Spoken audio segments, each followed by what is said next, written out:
Almost 6 years after the worst terrorist attack in French history, they finally bring the one surviving attacker to court.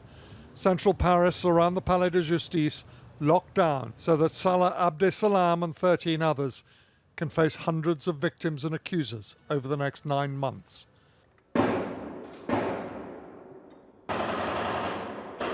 "130 dead, 350 others wounded, hundreds more who survived that terrible night, but with their lives changed forever.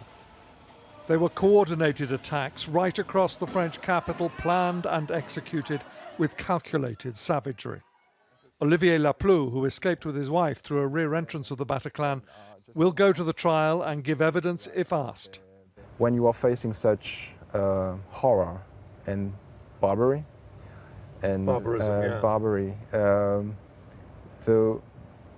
the best answer you can give to those people who attacked us is a fair but also exemplary trial, being judged by mankind and not by their God or whatever excuse they find or whatever justification they find to those attacks.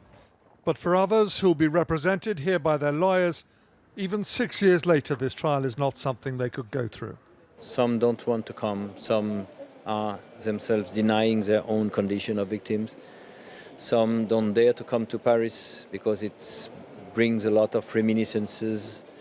The French will become acutely aware of this trial, with a security disruption here affecting the centre of the city for many, many months.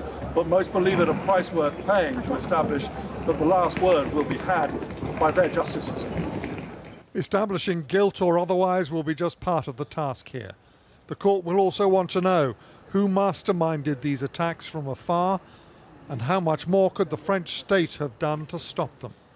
James Mace, News at 10, Paris.